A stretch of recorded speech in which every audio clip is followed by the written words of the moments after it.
ये रही मेरी टूटी हुई R15 और ये रहा मेरा एको का इंश्योरेंस। तो गाइस जैसा कि आप देख सकते हो मेरी बाइक का बहुत ज्यादा बुरी तरीके से एक्सीडेंट हुआ है और कोई और नहीं चला रहा था, मैं ही चला रहा था। तो मैं आप सभी को सजेस्ट करूंगा कि प्लीज थोड़ा स्लो चलाया करो। और इस बाइक का तीसरी बार एक्सीडेंट हुआ ये। तो भैया ये बताओ, तुम दूध पीने के लिए गाय भैंस को परेशान करते होगे, उसका दूध निकालते होगे ना, लेकिन मैं उनको परेशान नहीं करता, मैं डायरेक्ट दुकान से पाउच वाला दूध लेके पी लेता हूँ। अबे साले, तुम्हारी लाइफ का कोई फनी मूवमेंट हो तो शेयर कर सकते हो हमारे साथ, है नहीं? सबसे बड़ा फनी मूवमेंट तो यही है कि हम लोग पैदा हुए। इससे ज्यादा फनी चीज कोई हो ही नहीं सकती। तो मेरी बाइक का एक्सीडेंट हो गया, इस पे मैं थोड़ा स्पीड चला रहा था। तो स्पीड चलानी चाहिए बाइक या नहीं चलानी चाहिए? नहीं, वो धीमे चलानी चाहिए, लिमिट में अपनी चलानी चाहिए, अपने रास्ते पे चलाना चाहिए। या तो आप क्रॉस करो तो एक्सीडेंट तो हो गई। लेकिन मैंने तुम्हें कल खुद देखा था 140 की स्पीड चला रहे थे। ये क्या बात है? वो तो 140 क्या, वो रोड खाली थी ना इसलिए। तो फिर तो लोगों से कह रहे स्लो चलाओ, खुद स्पीड चला रहे हो। अरे रोड खाली थी, हमने सोचा कि भगा लिया जाए थोड़ा। तुम मेरे से कम नहीं हो। मैं बोल रहा हूँ मैंने स्लो चलाओ, खुद ही स्पीड चला के मैंने ये हाल कर लिया। मैंने तेरे मुंह पे मारा मुक्का। तो अभी हम आ चुके हैं यामाहा के शोरूम पे और अंदर खड़ी है बाइक। तो यहाँ पर हमारी बाइक इधर खड़ी हुई है टूटी हुई। अभी हमें इसको दिखाना, अभी लंच चल रहा है इसलिए यहाँ पे कोई है नहीं और बहुत सारी बाइक खड़ी है। मुझे लग रहा है बहुत ज्यादा टाइम लगेगा इसको सही होने में। और इधर भी देख सकते हो नंबर लगा हुआ है इनका। तो भैया तुम्हें क्या लगता है कि मेरी बाइक कैसे टूटी होगी? एक्सीडेंट से टूटी होगी। एक्सीडेंट से? नहीं, ऐसी कोई बात नहीं। मैं जा रहा था सड़क पे, तो ये जो लड़कियों के वाहन चलते हैं ना, एक्टिवा वगैरह, उस एक्टिवा ने इस R15 को लाइन मारी तो ये बाइक शर्मा के गिर पड़ी। भाई साहब कुछ ज्यादा नहीं हो गया? अगर जिंदगी आपके साथ कुछ बुरा कर रही है, गलत कर रही है, तो टेंशन मत लो, मस्त घूमो फिरो, नाचो और डिप्रेशन में रहो। चुप कर बे कुत्ते। तो इस वाले शोरूम पे मना कर दिया है बिकॉज इसमें जो भी सामान थोड़ा थोड़ा भी टूटा है उसे भी डालने की बोल रहे हैं। आई मीन टूटा नहीं, मतलब स्क्रैच है वो भी चेंज करने की बोल रहे हैं। जो ज्यादा टूटा है, डैमेज है, उसी को ही चेंज करवाना है। तो हम जा रहे हैं, पहले ऑफलाइन सामान पूछेंगे एंड उसके बाद तीसरे शोरूम पे जाएंगे। कितने सितारे हैं, तो अभी हम आ चुके हैं होंडा एजेंसी पे बिकॉज यहाँ पे बताया कि R15 का सामान मिल जाएगा। भाई हॉर्न क्यों बजा रहे हो? ठीक है अंकल, ये बाइक का सामान कहाँ मिल जाएगा R15 का? और मतलब शोरूम पे नहीं चाहिए, ऐसे ही चाहिए। ये बाइक है जो R15, इसका सामान चाहिए अलग से पार्ट। शोरूम पे बहुत महंगे डाल रहे हैं और फिर वो सारा सामान डाल रहे हैं जो नेक डैमेज है। यही कहीं बताया है कि मिल जाते हैं सामान। सर मुझे जानकारी नहीं है। जायका होटल किधर है? जायका होटल है वहीं पे बाइक की दुकान है, सामान मिल जाता बाइक को। ऊंची बिल्डिंग है वही के नीचे जायका होटल। उधर जाना है, इधर जाना है, सामने भी जाना है, सामने में भी जाना है। आप बता रहे हैं ना इसलिए। ठीक, धन्यवाद।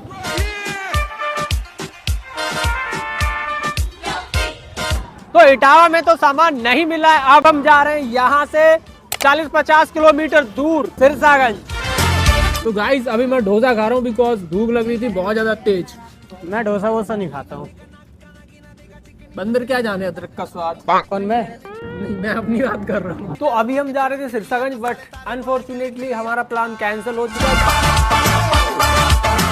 तो ये रही मेरी टूटी हुई R15 और ये रहा मेरा एको का इंश्योरेंस। तो अब इस इंश्योरेंस से ये वाली बाइक सही होके हमें मिलेगी या नहीं मिलेगी और कितने दिनों में मिलेगी, और ये जो एको कंपनी है वो सही में अच्छे से वर्क करती है, अच्छी सर्विस प्रोवाइड करती है या नहीं, तो वो सब मैं आपको इस वीडियो में बताने वाला हूँ। तो मेरी बाइक को 1 साल हो चुका है एंड मैंने दोबारा से इंश्योरेंस को रिन्यू कराया, लेकिन सैम कंपनी से नहीं कराया, मैंने एको कंपनी से दोबारा इंश्योरेंस लिया है। तो ये एको कंपनी सच में अच्छा वर्क करती है, अच्छी सर्विस प्रोवाइड करती है या नहीं करती है, तो वो सब आज की इस वीडियो में मैं आपको बताने वाला हूं। और अगर आपको इसके बारे में कुछ डिटेल में जानना है, जैसे कितने % क्लेम मिलता है, कितना क्लेम मिलता है, जैसे 50,000 का लॉस हुआ है बाइक में तो आपको कितने % कंपनी पे करेगी और आप कितना पे करोगे, तो वो उसके बारे में डिटेल में वीडियो चाहिए तो कमेंट कर देना। तो स्वागत है आपका डे 4 एको जनरल इंश्योरेंस में। तो आज मुझे चौथा दिन है, 29 तारीख को इसका एक्सीडेंट हुआ था एंड मैंने 30 तारीख से इसका प्रोसेस स्टार्ट कर दिया था एप्लीकेशन डाउनलोड करके एंड कस्टमर केयर वालों ने हेल्प की थी मुझे कॉल पे। तो आज 2 दिसंबर है, लेकिन कल 1 तारीख को मुझे बोला गया कि आप अपनी बाइक को नियरेस्ट यामाहा शोरूम पर, मतलब यामाहा की बाइक है तो यामाहा शोरूम पर ही हम डाल सकते हैं। तो उन्होंने बोला है कि यामाहा शोरूम पर डाल दो। लेकिन सबसे बड़ी प्रॉब्लम यह है कि कल मुझे बताया गया कॉल करके आप अपनी बाइक को मेरे शोरूम पे खड़ी कर दो एंड पुरानी पॉलिसी एंड जहां पर एक्सीडेंट हुआ था उसका फोटोज हमें खींच के अपलोड कर दो एप्लीकेशन पे। और मुझे डर इसलिए लग रहा है बिकॉज जो मेरी पुरानी पॉलिसी है वो 30 डेज तक एक्सपायर रही है। फॉर एग्जांपल मेरी 18 अक्टूबर को एक्सपायर हो गई थी पॉलिसी और मैंने रिन्यू किया था 20 नवंबर को, तो मतलब 30 से 32 दिन का डिफरेंट है। तो देखते हैं क्या होता है। वैसे थोड़ा थोड़ा डर लग रहा है मुझे बिकॉज हमने 20 नवंबर को पॉलिसी रिन्यू की थी एंड मेरा 29 नवंबर को एक्सीडेंट हो जाता है बाइक का एंड 30 नवंबर से ही मैंने प्रोसेस को स्टार्ट कर दिया था। तो अभी हम जा रहे हैं शोरूम पे, देखते हैं क्या होता है। कौन सी कलर की चड्डी पहने हो साले तू?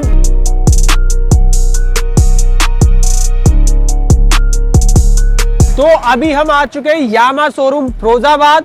तो अभी हम इस बाइक को ले जाने वाले नीचे सर्विस सेंटर पे एंड दिखाने वाले हैं। तो अभी यहाँ पर सर ने बोला है कि आप आगरा एक बार ट्राई कर लो, वहां पे हो सकता है कि तुरंत सामान मिल जाए। यहाँ पर सामान मंगाने में ही 10 से 15 दिन लग सकते हैं, तो हम एक बार आगरा भी ट्राई करके देखते हैं।